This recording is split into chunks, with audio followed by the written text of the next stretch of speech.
IREP, conocimiento para la educación.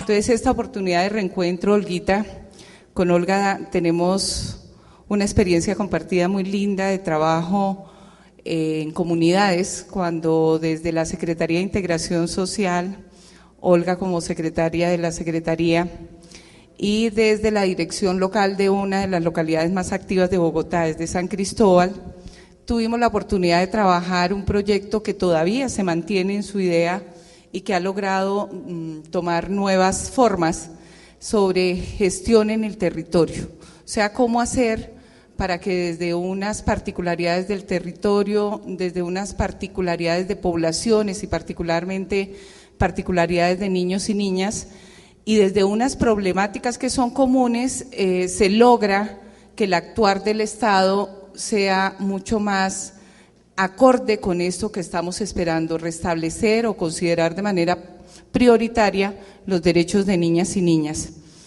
Y por supuesto que tenemos muchos motivos para seguir hablando del tema y no nos cansaremos de ello. Entonces, vamos a aprovechar estos pocos minutos para que la conversación sea un detonante de provocar la presencia de la experiencia de UNICEF en todos los colegios de Bogotá.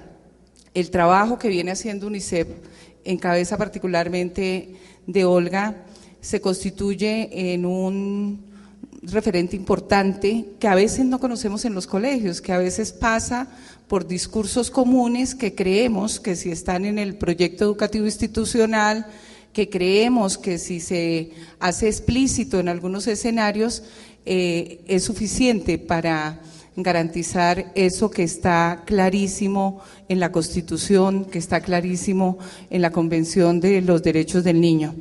Y lo hicimos desde la clave 1, así la hemos llamado, Olguita, escuchar a los niños y a las niñas. Es muy importante escucharlos, pero no quedarnos solamente en escucharlos, sino permitir que ese proceso natural de todo ser humano de ser contado a través de uno de los que está explícito también en la Convención, el artículo 12 de la Convención de los Derechos del Niño y de la Niña. La Convención es del niño, entonces por eso sí, pero nosotros hemos siempre extendido la palabra. La Convención de Niños y Niñas, suscrito además por este país. ¿Todos conocen cuál es el artículo 12 de la Convención de los Niños y Niñas? ¿No? No, fíjate que entonces ya este es un logro. El artículo número 12, que está en la Convención de los Derechos del Niño y la Niña, fue suscrito, entre otros, por todos los países que estamos aquí representados y viene siendo motivo de preocupación porque no se ha hecho grandes avances en materia de este derecho.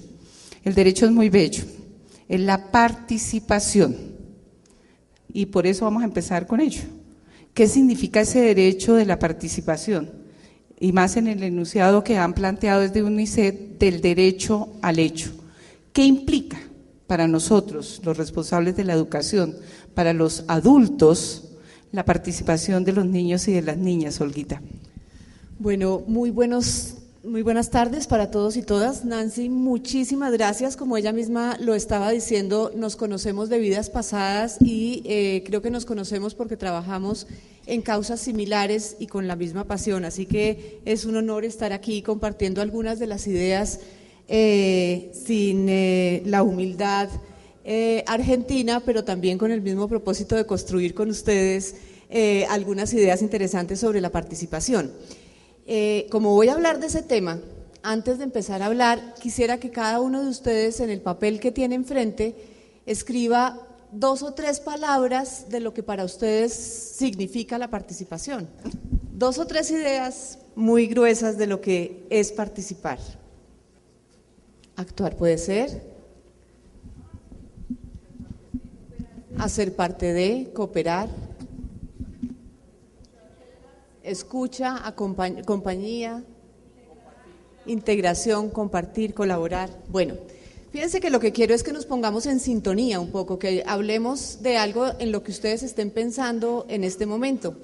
Yo quiero compartir con ustedes, respondiéndole a Nancy en su pregunta de qué significa para los adultos participar, la participación de los niños y de las niñas, al menos 4 ideas que siempre están presentes o que siempre deberían estar presentes en el momento de hablar y de hacer participación.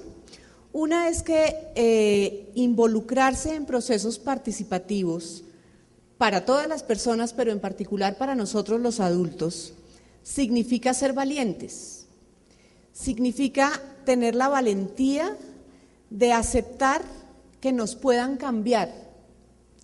Y esta mañana oíamos en los diferentes conversatorios y paneles lo difícil que es que instituciones como las personas adultas o instituciones como la educación acepten ser cambiadas. Ese es un desafío que también enfrentamos en el proceso de la participación. ¿Por qué significa ser cambiados? Porque participar es construir colectivamente, lo decían algunos de ustedes. Y no puede ser que yo invite a participar si solamente estoy con mis argumentos o mis puntos de vista o mis creencias muchas veces o los hábitos que tengo puestos en escena. Es necesario que yo le ponga pausa a esos conocimientos, que le ponga de alguna manera pausa a esos hábitos y a esos comportamientos y que esté simplemente dispuesta a escuchar otros puntos de vista, a escuchar otras formas de hacer en el mundo, otras formas de considerar y de comprender la realidad. Y creo, en concepto nuestro de UNICEF y mío en particular, que esa es una condición fundamental para el tema de la participación, ser suficientemente valientes como para estar dispuestos a que nos cambien. Una segunda consideración que yo tendría ahí es el tema del reconocimiento. Participar es reconocer al otro, es reconocer la otredad, es tener la capacidad de mirar nuestros límites para a partir de ellos empezar a ver a los otros.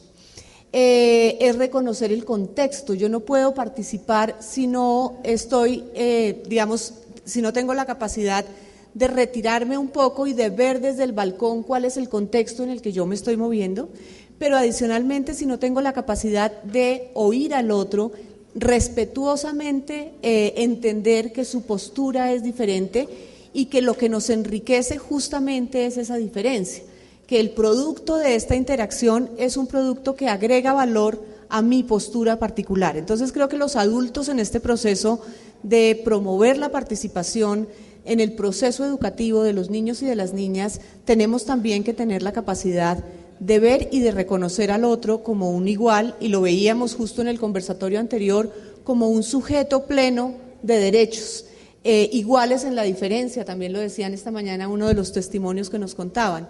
Eso es otro requisito fundamental. Creo que hay uno más, y creo que, o dos más tal vez, creo que no sabemos, a pesar de que suponemos saber, no sabemos todavía dialogar, no sabemos todavía deliberar y todavía no sabemos construir consensos. Y hago estas 3 distinciones de palabras porque significan cosas diferentes.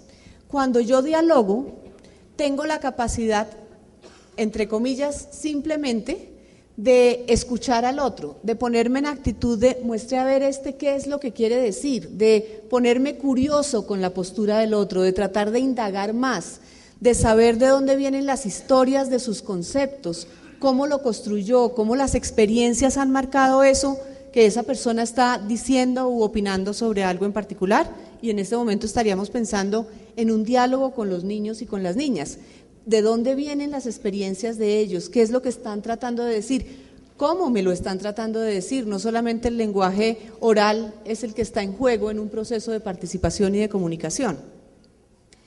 La deliberación es, digamos, un siguiente nivel, en donde yo tengo la pretensión de convencer al otro con mi argumento, en donde yo tengo que tener la capacidad de expresar y de fundamentar mis ideas en múltiples posturas, en múltiples puntos de vista para lograr que el otro se acerque a mi postura. pero el otro está pensando lo mismo y el otro está queriendo lo mismo. Entonces entramos en un diálogo y en una deliberación, digamos, mucho más activa de conducirnos a los que estamos participando hacia una idea, como digo, enriquecida y diferente. Pero la idea justo es, vamos hacia adelante en la acción. Y esa tal vez sería la cuarta consideración que yo invitaría a que ustedes reflexionaran. Siempre la participación debe llevar a la acción. La participación implica para todos los involucrados actuar. Y actuar es porque queremos modificar las condiciones en las que vivimos. Entonces yo resumiría, Nancy, en esas 4 cosas las implicaciones que tiene para los adultos. Ser valientes para poder cambiar, reconocer al otro, aprender a dialogar, deliberar y construir consensos y estar dispuestos a actuar. Pues fíjate, Olguita, que mientras tú hacías esa precisión sobre el asunto de la participación, yo me ubiqué en el aula de clase y pensando fundamentalmente de lo que ha sido la historia como maestra. Y desde ahí, desde el aula de clase, ¿qué implica aceptar la participación como un hecho vital y sobre todo puesta en los niños y en las niñas? ¿Qué significa que los niños puedan participar en ese contexto? Y entonces diría, un primero de valentía es que no solamente la palabra del maestro es la que debería sonar en las aulas de clase permanentemente en las voces de los niños y por supuesto la de su maestra, pero más seguramente la de los niños, ¿no? Un segundo asunto de ese reconocimiento del otro es, él también sabe, la pregunta generalmente de los niños alrededor de un aprendizaje, de un saber, se constituye en una oportunidad gigantesca de transformar la práctica del aula. Y eso a veces también genera preocupación por el maestro, y esto se desborda, ¿qué hago? Si no tengo la respuesta, si a veces las preguntas de los niños son tan supremamente agudas, inteligentes, que uno mismo, entonces pues esa debería ser una preocupación que quedaría dentro de la tercera, ¿no? Cómo construimos colectivamente, cómo el saber no es algo instituido y en poder de alguien, sino que puede compartirse. Y la tercera, por supuesto, que cuando pretendemos o cuando la escuela pretende abrir el espacio de participación y particularmente el aula, debería ser capaz de actuar en consecuencia, hacer cosas para que eso suceda. Y ahí va otra inquietud, ¿no? Después de aproximarnos a ese trabajo que viene realizando UNICEF, pero que particularmente tú has promovido a lo largo de tu vida, una pregunta que surge es, y más allá de la escuela, de ese contexto, ¿para qué participar? O sea, ¿podrían los niños participar en otros contextos y ser escuchados para poder transformar lo que está pasando en su comunidad, en su familia, en la sociedad, en el país, en el mundo? Bueno, esa pregunta también me parece muy interesante y la uno con lo que estabas comentando. Esta valentía a la que nos hemos referido tiene que ver con abandonar los lugares hegemónicos, y los maestros tienen un lugar hegemónico. Y significa entonces poderse retirar de ahí sin tener muy claro hacia dónde o construir qué. Y también decíamos esta mañana que la escuela no es naturalmente, entre comillas el naturalmente, citando a mi colega, el lugar en donde los niños aprenden, crecen, se desarrollan naturalmente. Ahí hay una intención pedagógica, y por eso en la intención pedagógica es donde debe estar situada la participación, porque lo que queremos son ciudadanos. Lo que queremos, la intención pedagógica en la escuela también debería ser la construcción de personas autónomas con la capacidad de modificar el entorno en el que viven. Yo resumiría, a riesgo de ser simplista, el concepto de ciudadanía como aquel que implica que yo reconozco el entorno en el que estoy, pero que a la vez reconozco la capacidad que tengo de modificarlo y que actúo para hacerlo y que genero las condiciones para hacerlo, que tomo la iniciativa para modificarlo. Y no me estoy refiriendo solamente al contexto de lo público, me estoy refiriendo a mi casa, me estoy refiriendo al clima laboral, me estoy refiriendo al conjunto residencial donde vivo, me estoy refiriendo a cada uno de los lugares en donde transcurre mi vida cotidiana. Entonces, ¿cómo hacemos para construir en el aula una persona que es sensible a su entorno, que tiene la capacidad de reconocer el contexto en el que vive, que además cree en ella misma, que tiene la suficiente confianza como para decir, sí, yo sí puedo modificar esto que considero que debo modificarlo, y que tiene también el poder y la convicción de convocar a otros para hacerlo entre todos. Entonces, una pretensión de la participación más allá del aula y a partir del aula, digamos, a partir de la intención pedagógica, diría yo que es fundamentalmente la construcción de ciudadanos. Pero la construcción de ciudadanos democráticos, con una democracia cada vez más directa y ojalá menos representada, porque los adultos también, cuando se trata de la participación de los niños y las niñas, escogemos al alumno que más se parece a un adulto, porque nos queda más fácil interactuar con él. Entonces es el niño líder del salón, es la niña que tiene la capacidad de pararse y argumentar y que es graciosa y que es simpática, y de pronto nunca vemos los otros 29 que están ahí sentados y que también tienen que ser ciudadanos, que también tienen que construir la convicción de modificar las condiciones sociales, económicas, políticas en las que viven. Entonces digo yo, es una democracia cada vez menos representativa y cada vez más directa. Cada uno de los alumnos del aula tiene que tener la capacidad de participar y tiene que tener la oportunidad de hacerlo. Y también porque es un ejemplo de gobernabilidad. La gobernabilidad también, a riesgo de ser simplista, es esa capacidad de lo público de hacerse a través del diálogo con los ciudadanos, con esas otras personas de las que acabo de hablar. Entonces, si un maestro, si las entidades educativas públicas y también privadas son capaces de acercarse y hablar con quienes tienen, y esos quienes están adentro tienen la capacidad de dialogar con eso público para transformarlo, para modificarlo, creo que vamos a aprender desde muy temprana edad a vivir una gobernabilidad diferente.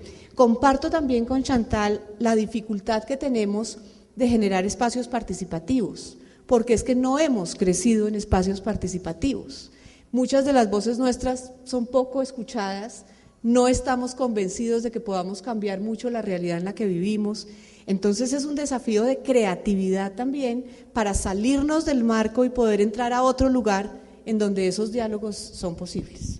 Sí, y fíjate que ahí hay una doble lectura que se sugiere desde lo que ha pasado en la mañana del día de hoy, una relacionada con la estructura de la escuela como tal, en esa pretendida intención de generar condiciones de participación de los estudiantes hace 20 años, en 1994, ya casi 20 años, pero producto de la Constitución, aparece como un elemento esencial los consejos de estudiantes. Tuvimos la oportunidad de conocer la dinámica de consejos de estudiantes en un país no tan cercano, en Suecia, y nos dábamos cuenta de la capacidad que tenían, o la condición más bien que se había generado para que estos niños y estas niñas pudiesen interpelar la escuela, pero también aportar para que como que se empiezan a mover los esquemas tradicionales en los cuales nos movemos en la escuela, se mueven los maestros, hay ciertas condiciones de la estructura misma de la escuela. Pero un segundo asunto también está asociado a lo difícil que es entender, o sea, es algo tan sencillo, enunciarlo sencillo, es decir, permitamos que haya participación de niños y niñas, exijamos la participación como un elemento esencial y dice, bueno, ¿y eso cómo se hace?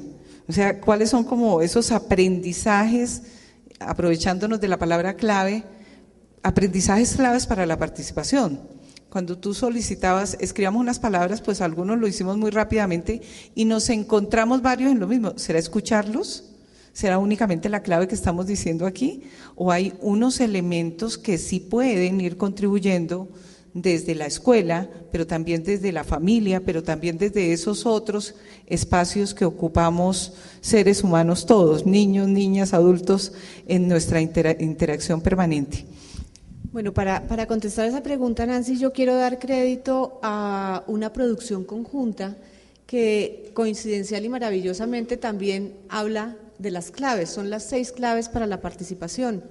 Y esta es una tarea que hemos venido haciendo diferentes organizaciones, tanto organizaciones no gubernamentales internacionales como nacionales, agencias del sistema de Naciones Unidas, organizaciones públicas, y digamos que es como el producto de una amplia deliberación en donde nos pusimos de acuerdo que al menos, y para empezar, sin ninguna pretensión de totalitarismo, habría 6 cosas que tendríamos que tener en cuenta creo que ustedes lo van a mirar en los talleres que tienen la tarde de hoy, la mañana de mañana, 6 cosas que habría que tener en cuenta para propiciar el proceso de la participación. Déjenme, antes de mencionar esas 6, decir que habitualmente estamos acostumbrados a que los niños son manipulados, confundimos participación con manipulación, entonces los ponemos a decir lo que los adultos queremos decir. Y en muchas ocasiones, que es muy degradante para la dignidad, que también fue un concepto que se manejó esta mañana, los usamos como decoración. Y creo que todos los presentes hemos visto cuando los niños baten banderitas en las ventanas, o cuando los niños hacen calles de honor y las niñas hacen calles de honor, o cuando son los que entregan las flores, o cuando son los que cantan. Es como si fueran objetos. Entonces nosotros los adultos decidimos cómo son de tiernos y cómo son de bonitos y los ponemos como pondríamos un florero en cualquiera de los lugares en que a nosotros nos conviene. O en el mejor de los casos, creo que en muchas ocasiones hacemos de la participación de los niños y las niñas un acto simbólico.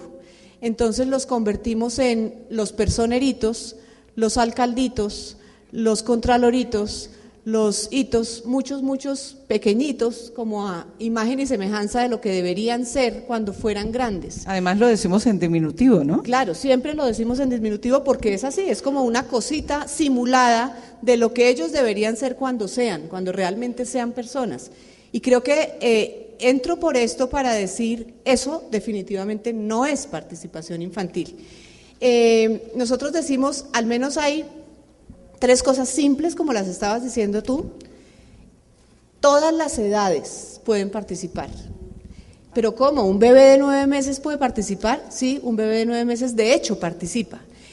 Los que tienen hijos e hijas aquí se pueden acordar de la modificación tan grande que generó la llegada de una nueva persona en sus hogares.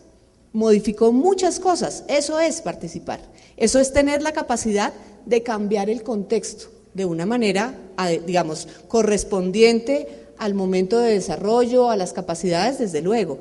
Pero rompamos el mito de que los que participan son los adolescentes, los de 12, 13, 14, 15 años, porque estamos dejando por fuera una gama infinita de posibilidades de construcción de una educación diferente. Los niños y las niñas desde la educación inicial, desde el grado de transición, desde la primaria, en la básica, en todos los momentos, todas las personas tenemos la posibilidad de participar. Otro mito, el mito de solamente algunos podemos participar, como les decía antes, el más inteligente, el que yo creo que se parece más a mí, y resulta que no. También aquí una cosa sencilla y obvia es que todas las voces tienen que caber dentro de la participación, tienen que caber los indígenas, tienen que caber los negros, tienen que caber los mestizos, los campesinos, tienen que caber las diferentes tribus urbanas, tienen que caber las diferentes clases económicas, tienen que caber las diferentes opciones políticas, sexuales, identitarias, tenemos que caber, porque si no, no hay suficiente participación, si no la construcción no la podemos hacer entre todos. Es difícil promover una participación con tantas voces y sigue siendo, digamos, sigue generando mucha adrenalina, en el mejor de los casos, porque eso nos pone a pensar cómo hacerlo, o sigue generando mucha resistencia y yo mejor dejo eso así porque eso está muy difícil y yo sigo reforzando mi postura hegemónica porque es más fácil. Entonces creo que ahí tenemos un desafío de todas las edades, de todas las voces y en todos los lugares en donde transcurre la vida cotidiana. ¿Cómo hacemos para que las familias también sean escuchadas? ¿Cómo hacemos para que las comunidades también sean escuchadas? ¿Cómo hacemos para que la escuela también sea escuchada? Y muchas veces ustedes que están por dentro del sistema educativo se quejan de la sordera exterior. y es cierto, y los que estamos por fuera del sector educativo en estricto sentido nos quejamos de la sordera del sector educativo. Entonces, ¿cómo hacemos para agrandar esa capacidad de escucha y de interacción para que quepamos ahí? Y diría otras tres que tal vez son más retadoras también, y esas son las últimas. Una que tiene que ver con que la participación realmente construya autonomía y sea un proceso continuo. Al principio les compartía mi punto de vista sobre la participación, ¿para qué? Y les decía, para construir ciudadanos, para construir democracia y para construir también gobernabilidad. Y si la participación es un proceso esporádico, si hacemos, entre comillas, un evento para que los niños participen, pues realmente en un evento no tenemos la capacidad de aprender nada. Esto tiene que ser una preocupación permanente del día a día y tiene que tener un lugar de llegada. Yo suelo pensar que la participación es un medio y no es un fin, pero fíjense cómo es de difícil lograr la participación, que el artículo 2 de nuestra Constitución dice que un fin esencial del Estado es lograr la participación de todos. O sea, todavía es tan difícil que todos participemos que lo tenemos posicionado como un fin. ¿Para qué? Para que más allá, un fin superior sea construir una condición social, política, económica entre todos y todas. También creo que tenemos, y creo que la escuela y la educación es un lugar privilegiado para eso, que generar espacios protegidos o espacios favorables, ambientes favorables para la participación, espacios en donde se valga expresarse, espacios en donde se valga equivocarse. Yo diría que la participación es un permanente ensayo, en donde todos tenemos la posibilidad de ensayar esta vez mi argumento y de volverlo a ensayar la próxima vez, y seguramente en algún momento saldrá mejor y tendrá la capacidad de convocar a otros para que apostemos por ese mismo ideal de reconocimiento. Creo que tiene que ser, como lo decía antes también, un esfuerzo creativo. Participar no solamente es escuchar, y por eso la invitación a que no sea solamente escuchemos, es más que eso, y tiene que ver con generar nuevas formas de expresión, nuevas formas de reconocimiento, incluso la disposición. Es curioso ver cómo estos eventos progresivamente han incorporado, por ejemplo, conversatorios en donde estamos sentados en un lugar más paritario, más igual, incluso a ustedes, ojalá pudiéramos estar allá y no acá, pero es que ustedes piensen en sus aulas, en la disposición de sus instituciones educativas, cómo los espacios son determinantes para producir o no este escenario protegido para que las personas puedan expresar realmente sus ideas y podamos realmente construir consensos. Y finalmente, la participación tiene que tener un impacto real. La participación no es solamente, que ya sería bastante, para que demos nuestras opiniones. La participación es para construir mundos sociales conjuntamente. Entonces tenemos que estar dispuestos a actuar.